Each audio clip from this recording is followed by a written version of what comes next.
कि मुसलमानों को मस्जिदों में ही नमाज पढ़नी चाहिए। अखिलेश यादव हुए या मायावती हुए, जो भी हुए, दंगे फसाद में मुस्लिमों को अखिलेश यादव के बुलडोजर कार्रवाई एक ही वर्ग पर होती। जैसे दूध में मक्खी पड़ जाए उठा के फेंक दिया जाता है, तो सेम अखिलेश यादव ने इसी मुस्लिमों के साथ किया। दलितों को सम्मान दिलाने में कितना कारगर साबित हुए हैं। अम्बेडकर जी का चोला पहन के ये अम्बेडकरवाद का हवा बनाता है और केवल एक जाति के शासनकाल में ऐसा था, यादवों को देख लिया सफाई में या कहीं भी यादव की लिस्ट आ जाती, शिवपाल यादव की। आरएसएस वाले गद्दार हैं, भाजपा वाले गद्दार हैं। वो तो सोनिया गांधी का सबसे फेल मिसाइल है, बार बार लॉन्च होता है, बार बार मिले अम्बेडकर अखिलेश, खुल गए साधुओं के भेष। बोला जाता है ना, नया मुल्ला प्याज ज्यादा खाता। क्या नाम है भैया आपका? TA Khan, doctor TA Khan.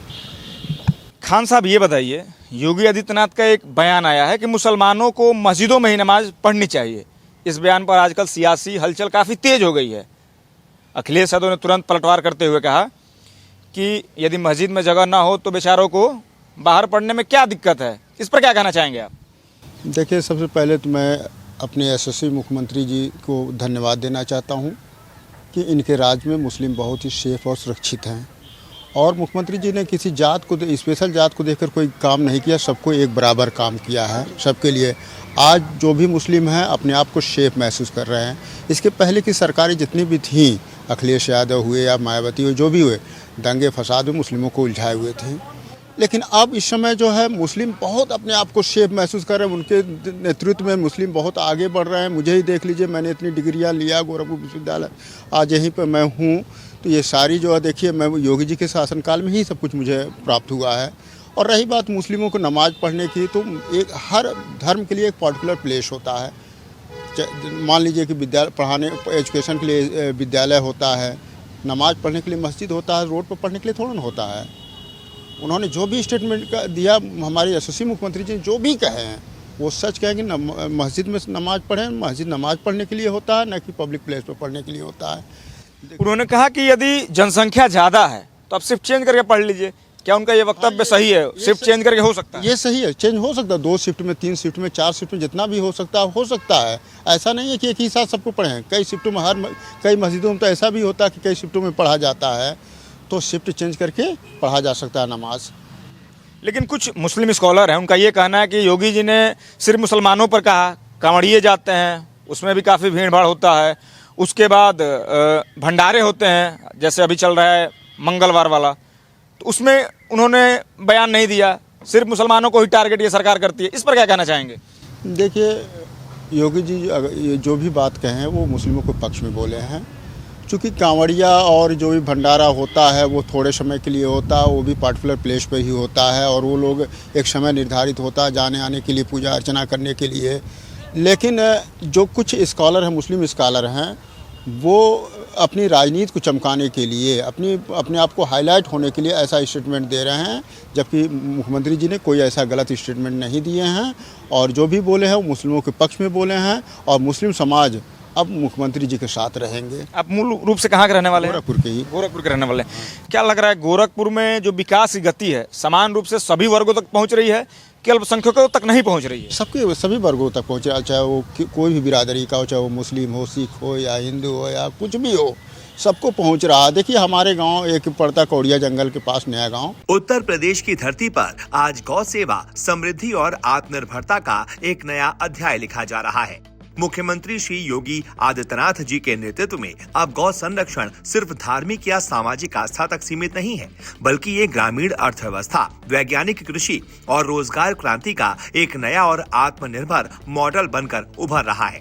अभियान के तहत प्रदेश की 7,500 से अधिक गौशालाओं को आर्थिक उन्नति के केंद्रों में बदलते हुए मिशन आजीविका की कृषि सखियों को मास्टर ट्रेनर बनाया जा रहा है, जो गांव-गांव में खाद निर्माण और प्रबंधन के जरिए महिलाओं को स्वावलंबन की नई राह दिखाएंगी।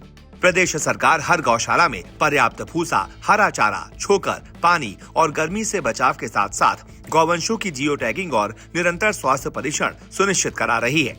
इस दूरगामी रणनीति में गौशालाओं को केवल आश्रय स्थल न मानकर उन्हें रोजगार और जैविक कृषि के केंद्र के रूप में बदला जा रहा है, जहां गोबर से बनी उच्च गुणवत्ता वाली जैविक खाद को किसानों को सब्सिडी पर उपलब्ध कराया जाएगा, जिससे न केवल खेती की लागत कम होगी और मिट्टी की गुणवत्ता सुधरेगी, बल्कि डीएपी और यूरिया पर निर्भरता भी कम होगी।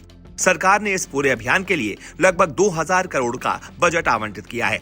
मुख्यमंत्री सहभागिता योजना के तहत पशुपालकों के प्रति गौवंश को 1500 रुपए प्रति महीने की राशि सीधे डीबीटी के माध्यम से भेजी जा रही है। भीषण गर्मी में गौवंश की रक्षा के लिए गौ आश्रय स्थलों पर वाटर मिस्टिंग सिस्टम और हाइब्रिड नेपियर घास की उपलब्धता सुनिश्चित कर प्रदेश सरकार ने सिद्ध कर दिया है कि गौ सेवा ही ग्रामोदय का असली मार्ग है। सुरक्षित गौवंश, समृद्ध किसान, आत्मनिर्भर उत्तर प्रदेश की नई पहचान। वहाँ आप जाइए, देखिए घर घर तक रोड पहुँचा हुआ है और विकास हो रहा है।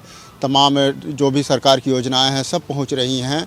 तो गोरखपुर में देखिए मुख्यमंत्री महाराज योगी आदित्यनाथ जी ने सबका विकास किए हैं। सबको जात को देख करके नहीं, सबको देख करके विकास किए हैं। और इसी का फ़ायदा 2027 में मुख्यमंत्री जी को मुस्लिमों, हमारा अल्पसंख्यक वर्ग जो है मुस्लिम मतलब योगी जी के साथ रहेगा। लेकिन ये भी बात करते हैं अखिलेश यादव की बुलडोजर कार्रवाई एक ही वर्ग पर होती है, इस पर क्या कहना है? अखिलेश यादव ने मुस्लिमों को मिसयूज किया है। अखिलेश यादव ने जैसे दूध में मक्खी पड़ उठा के फेंक दिया जाता है, तो सेम अखिलेश यादव ने इसी मुस्लिमों के साथ किया। अखिलेश यादव तो खुद मुस्लिमों से घेड़ा करने वाले व्यक्ति हैं। उन्होंने कभी मुस्लिमों को सम्मानित नहीं किया, कभी सम्मान नहीं दिया। और जो सम्मान आज महाराज जी के शासनकाल में मुस्लिमों को मिल रहा है, उनके शासनकाल में कभी नहीं मिला। क्या लग रहा है, क्या सम्मान मिला है मुसलमानों को योगी जी के कार्यकाल में? जितना भी योजनाएं हैं और जो भी वैकेंसियां आ रही हैं, सबको एक समान रूप से देखा जा रहा है। सबको ना तो किसी को जात को देख के किया जा रहा है। अगर मुस्लिम उस योग्य है तो उसका भी नियुक्ति होगा। और मुस्लिम अक्सर करके, और देखिए मुस्लिमों को हर योजना, सरकारी योजना का लाभ मिल रहा है। और उनके शासनकाल में ऐसा था, यादवों को देख लिया सफाई में या कहीं भी यादव की लिस्ट आ जाती, शिवपाल यादव की। सबसे ज़्यादा आवास की जो योजनाएं थी फैजाबाद से मुसलमानों को मिली थी, लेकिन जब वहाँ लोकसभा का चुनाव हुआ तो वहाँ के जो प्रत्याशी थे लल्लू सिंह, वो चुनाव हार गए। तो फिर भ्रामक प्रचार फैलाया गया है। वहाँ पर लोगों को, मुस्लिमों को जो है माइंड वॉश किया गया है। जबकि ऐसा नहीं, मुस्लिमों को वहाँ सम्मान मिला, वहाँ मकान मिला है और आज खुशहाली से रह रहा। मेरे एक रिश्तेदार रहती, वो कहती है यहाँ जो है जितना विकास अयोध्या में हो रहा है हर वर्ग के लिए, उतना कभी हुआ नहीं था। इस शासनकाल में बहुत विकास हुआ है हर वर्ग के लिए। और हम लोगों को मतलब एंटी पार्टियाँ बीजेपी की, हम लोग को फुसलाया बहलाया गया, हम लोग को माइंड वॉश किया गया। जबकि योगी जी बहुत, क्या लगता है मंदिर का वहाँ निर्माण हुआ, इस पर अखिलेश यादव कहा कि उन्होंने वहाँ पे कॉलेज बन गया होता, हॉस्पिटल बन गया होता तो सभी वर्गों के लोग जाते। क्या लगता है मंदिर बना वो बेहतर हुआ है कि हॉस्पिटल बनना चाहिए था? मंदिर बना बेहतर हुआ। भाई देखिए, एक आस्था है, शुरू से जो प्राचीन कालों से जुड़ा हुआ आस्था है, उसको कायम करना जरूरी है। प्रधानमंत्री नरेंद्र मोदी ने साल 2022 में अमृत सरोवर योजना का शुभारंभ किया था और महज 3 साल में माननीय मुख्यमंत्री श्री योगी आदित्यनाथ जी के नेतृत्व में उत्तर प्रदेश ने इस कार्यक्रम को सबसे ज्यादा सिद्ध करके दिखाया है। 24 अप्रैल 2022 को योजना के आगाज से अप्रैल 2025 तक यूपी में 16,630 अमृत सरोवर का निर्माण हो चुका है, जो कि 5,550 के लक्ष्य से लगभग 3 गुना है और पूरे देश में सबसे ज्यादा है। चाहे एटा जिले के ख्वाजगीपुर में बना अमृत सरोवर हो या विकासगढ़ मरहरा का अमृत सरोवर, ये सरोवर ग्रामीण पर्यटन और अर्थव्यवस्था की नई मिसाल बन रहे हैं। ये ग्रामीणों के लिए भी रोजगार के नए अवसरों को जन्म दे रहे हैं। ख्वाजगीपुर के अमृत सरोवर में मछली पालन से रोजगार भी मिल रहा है। जल्द ही इस अमृत सरोवर में नौकायान की शुरुआत होगी, जिससे ग्राम पंचायत की आय और बढ़ेगी। सरोवर में बतख पालन के जरिए भी रोजगार पैदा होगा। बुंदेलखंड के महुआ में कुल 110 अमृत सरोवरों का निर्माण कराया गया है, जो न केवल जल संरक्षण का माध्यम बन रहे हैं, बल्कि आजीविका, रोजगार और पर्यटन को भी नई दिशा दे रहे हैं। अमृत सरोवर योजना अब यूपी में एक जन आंदोलन बन गई है। योगी सरकार आज केंद्र सरकार के 8 मंत्रालयों के साथ कंधे से कंधा मिलाकर इस योजना को सफल बनाने के लिए युद्ध स्तर पर काम कर रही है। आने वाले समय में जब यूपी अपने 1 लाख अमृत सरोवर के लक्ष्य को हासिल कर लेगा, तो ये न सिर्फ ग्रामीण अर्थव्यवस्था की मजबूती का कारण बनेगा, बल्कि यूपी की 1 ट्रिलियन इकोनॉमी के लक्ष्य का भी इंजन बनेगा। चुनाव जैसे जैसे नजदीक आ रहा है, अखिलेश यादव ब्राह्मण सम्मान की बात कर रहे हैं, पर उन्हीं का एक प्रत्याशी है, एक प्रवक्ता है, उनका ऐसा कहना है कि ब्राह्मण भला न वैश्य, आपने वो पूरे बयान सुना होगा, तो उस पर अभी तक उन्होंने कार्रवाई नहीं किया है। क्या मुख्य वजह है जिसकी वजह से वो कार्रवाई करने में सफल साबित हुए? देखिए, इसके पीछे मुख्य कारण यह है कि जैसे अखिलेश यादव जी समाजवादी पार्टी के राष्ट्रीय अध्यक्ष हैं और पीछे से वो पुशअप करते हैं और पुशअप इसलिए करते हैं कि उससे दो तरह के मैनेजमेंट उनके सिद्ध होंगे, साबित होंगे। एक राजकुमार भाटी जैसे लोग हैं और दूसरे लक्ष्मण यादव जैसे लोग हैं। इस तरीके के हजारों लोग हैं उनके साथ, उनकी टीम में, जो लगातार सभी समाज के लोगों को द्वेष फैलाने के लिए, आपसी भाईचारा में जहर घोलने के लिए इस तरीके का वक्तव्य देते हैं, बोलते रहते हैं। और चूंकि मदद भी उन्हीं से मांगने जाते हैं, जिस समाज को वो टारगेट करते हैं उसी समाज से मदद मांगने जाते हैं। और इनकी ओछी मानसिकता है, उनकी निचली और गिरी हुई मानसिकता है कि ब्राह्मण समाज हो चाहे किसी भी समाज के खिलाफ इस तरीके के गंदे वक्तव्यों का प्रयोग करते हैं। चाहे राजकुमार भाटी हो, चाहे लक्ष्मण जी हो। ये लक्ष्मण यादव तो बाबा साहेब भीमराव रामजी अम्बेडकर का चोला पहन के, अम्बेडकर जी का चोला पहन के ये अम्बेडकरवाद का हवा बनाता है और केवल एक जाति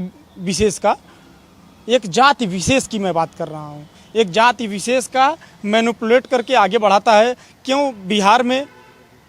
बिहार में भी तो पिछड़े समाज का नेता था।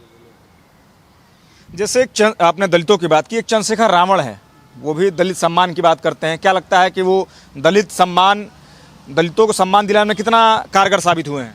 नहीं, ठीक है। जैसे वो बोला जाता है ना, नया मुल्ला प्याज ज़्यादा खाता है, तो थोड़ा सा नया बोला जाता है ना, नया मुल्ला प्याज ज़्यादा खाता है। तो अभी नई राजनीति है, नए लोग हैं।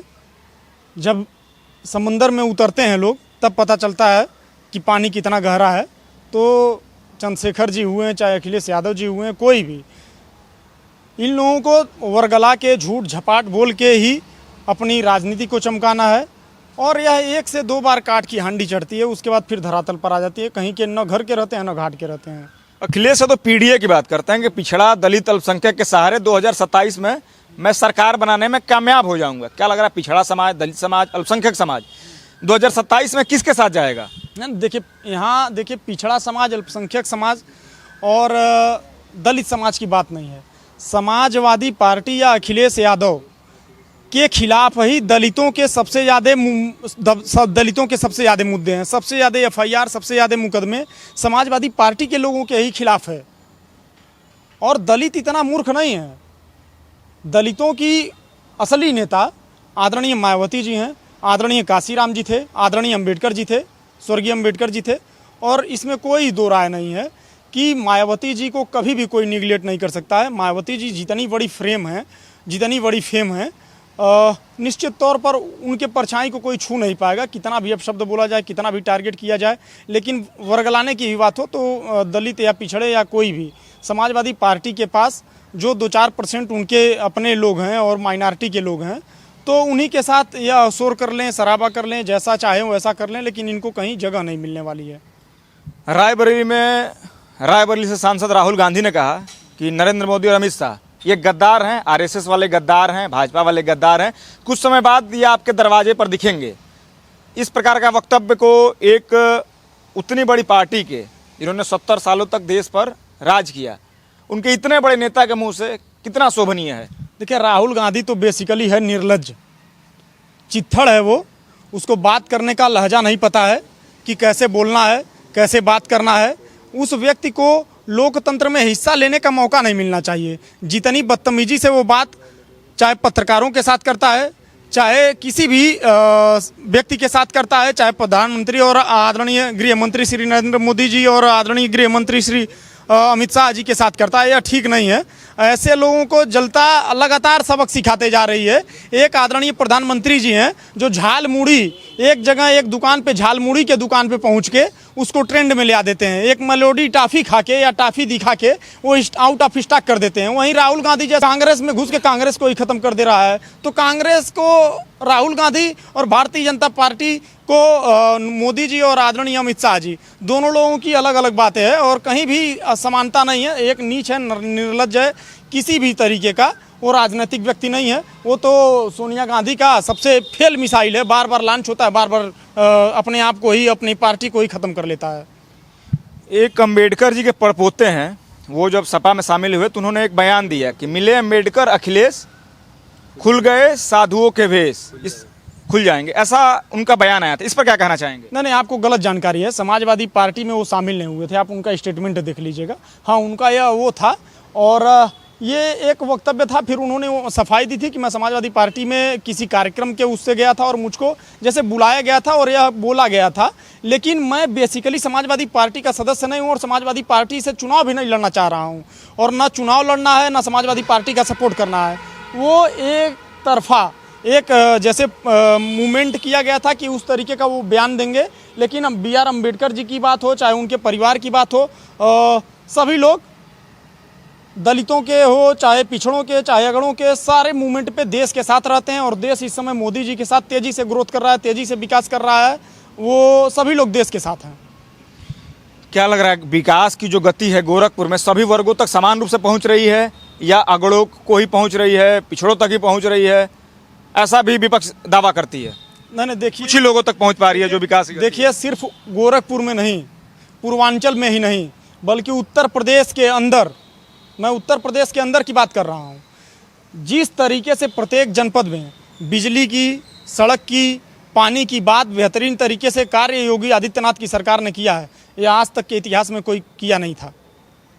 और आप निश्चिंत रहिए, समाजवादी पार्टी एकदम बुरी तरीके से मुंह की खाएगी और भारतीय जनता पार्टी पूज्य महाराज जी के नेतृत्व में, आदरणीय मोदी जी के नेतृत्व में, आदरणीय अमित शाह जी के नेतृत्व में नया कीर्तिमान स्थापित करने जा रही है। पूज्य महाराज जी की सरकार बनेगी और इस बार 350 पार से भारतीय जनता पार्टी की सरकार बनने जा रही है। लेकिन अखिलेश यादव ये कहते हैं कि ये सरकार जो है नाम बदलू पार्टी है, जैसा कि उन्होंने नाम फैजाबाद का बदलकर अयोध्या कर दिया, इलाहाबाद का नाम बदलकर प्रयागराज कर दिया, इंफ्रास्ट्रक्चर हमने दिया, मेट्रो हमने दिया, डायल 100 हमने दिया, डायल 108 हमने दिया, ये सारी चीज़ें हमने दी। ये सरकार जब आती है तो ये सिर्फ नाम बदलती है। योगी जी पर उन्होंने आरोप लगा, इस पर क्या कहना चाहेंगे? देखिए, नाम बदलने का काम तो आदरणीय अखिलेश यादव जी ने किया।